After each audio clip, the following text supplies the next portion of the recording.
Shall we get my first guest of the series out, ladies and gentlemen? Yeah! I think we probably should. He's been sitting still for a few minutes and I think he's about to blow. Will you please welcome Mr. Lee Evans?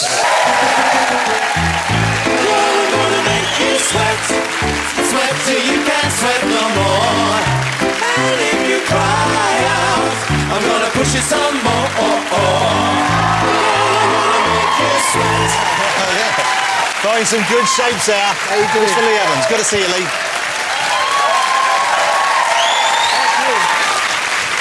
Thank you. That's a good bit of dancing you're doing. It's all going to be different, changed and stuff. You know, the whole new thing. It's like a brothel. It's still like a brothel in here, isn't it? It's like an S&M couch. A brothel with just 6 ugly blokes in it. That's not much of a brothel, is it? It's leather couch and polyester. Not a good mix. I'll be all right. Lee, it's lovely to have you here. Welcome back, Hayden. Did you have a good Christmas? Christmas? Those who haven't had me, I'm just round the back. How was your New Year? How was your Christmas with the family? Oh, I hate Christmas. I mean, I can't stand Christmas. My wife spends the whole Christmas period on the lead up to Christmas. Yeah. She wants to bring all the outside in the house. So she comes under the tree because it's Christmassy, and she got mistletoe and then the Yuletide log. You know, I said to her, I might as well go and sit out in the garden. There's more room. This foliage. I thought Ant and Dec was going to come out and ask me to do a trial. You know. Now, I noticed on the tour, Lee just did a huge, enormous tour. We're going to talk about the scale of this in a minute. Yeah. But I noticed it was called Big, and some of the material you do now, more and more, it seems to be about your home life. It seems to be about your wife and your daughter. Yeah, well, you know, I mean, and they don't mind. I mean, my wife... Do you run it past them first? No, I can't do any comedy in front of my wife. She goes like that. I don't do it in front of the family.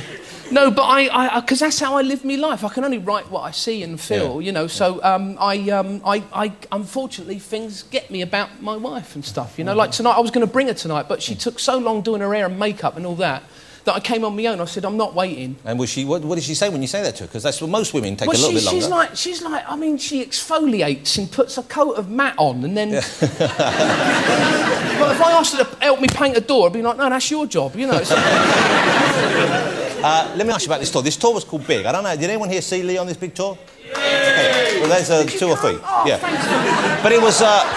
Thank you so much for coming. Because it was so nervous. But how many people did you perform in front of through the? It was a record-breaking tour, wasn't it? Well, you see, I just turn up. I got these sheets of paper, and it's sort of. I get in touch with the promoter, and he does it, you know. And it's so scary. I mean, before the show, I'm doing like bowel exercises. It's the scariest thing, you know. I mean, it really is, and it's like. And we was playing like ice rinks. Yeah. Well, you played, I believe, at the O2 Centre. You played to 18,000 people, one gig. Yeah, that's all family. That's unbelievable. But no, I mean, we was playing these ice rinks, right? Because you can play ice rinks, like 10, 20,000 people. Yeah. And it's really weird, because the ice, people are sat on the ice watching the show, you know.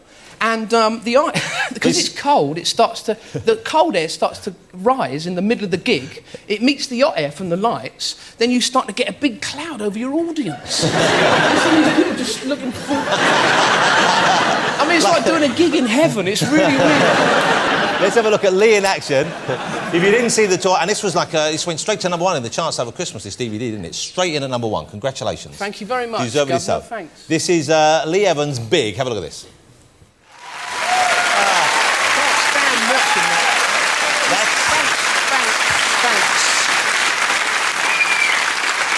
That was interesting in the studio. I don't know if you were watching, Lee, when that was on. You didn't enjoy that at all. So painful. Painful. You never like watching yourself perform? Look at me. I'm the ugly.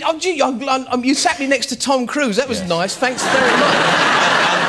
Alarmingly, he seems to be getting better looking as he gets older. He's a good-looking man. Yeah, he's a nice fella. He's a good-looking man. I've met him before, actually. He came to see us in the West End, and he was such a nice bloke. He came backstage, and he walked straight in my dressing room. I've just done 2.5 hours on stage. He walked straight up to my wife and hugged her and went, hey, how you know? You know. Nice. And she hasn't washed since. She hasn't. I mean, she always comments about it. She can't believe I'm here, sat on here. I'm very nervous, sat next to him. He's a good, nice Tom, do you remember grabbing hold of Lee's wife? It seems to me like you were abusing your celebrity principles there. Well, you know, you have to take advantage when you can. She's going to love that. Let me ask you about your acting career, because you're Yes, I think go on, you're changing now, yes. Yeah, well, I've seen you on stage. You're a very talented actor. I've Yeah, seen you in right, movies. yeah. No, you are. Yeah. I think you genuinely, you know how to do it. Yeah. And yet you seem, I know you get offered a lot more work than you take on. I know you get offered quite a lot of Hollywood movies. I you get don't offered do a lot of wacky comedies.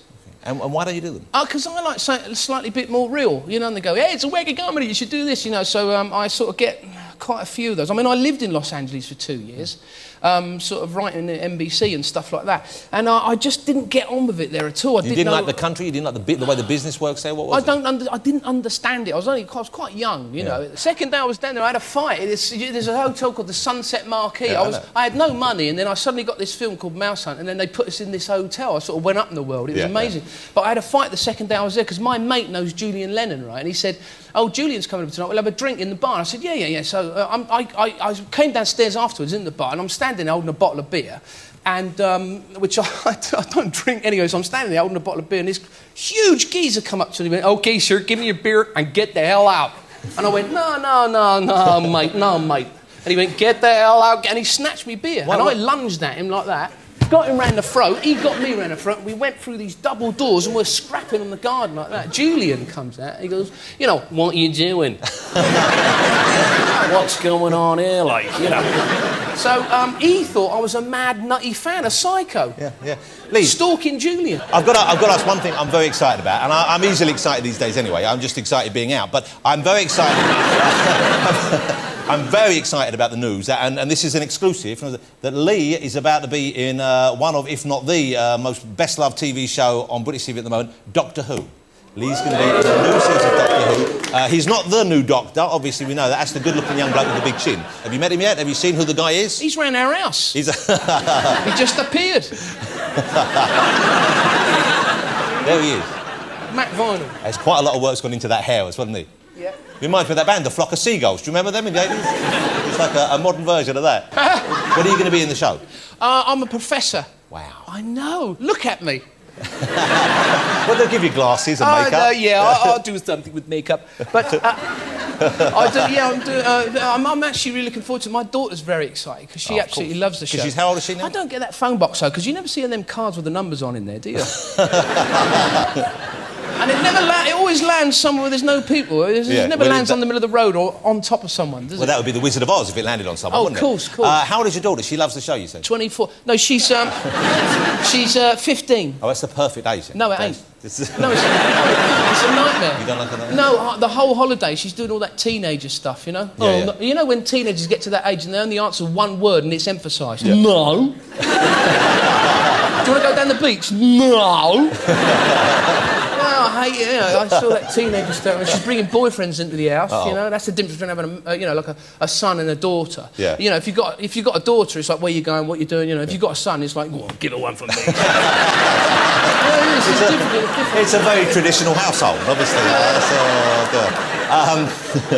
Okay, Lee, great to see you. Thank you so much for coming on this show. Thank you for having me. I'm really excited about you being on Doctor Who. I know it's not going to be every week. You're not a regular character. No, I'm just going in. They asked me to do it the other day, and I said, oh, yeah, I'd love to. I'd love to go in. It's a great show. Well, it's an honour, isn't it, to be honest with you? Yeah. Lovely to have you. Ladies and gentlemen, I think you'll agree, one of the funniest men in the country, but also what a charming fella to have around, Mr. Lee Evans. Thank you very much. Cheers, mate. I'll see you later.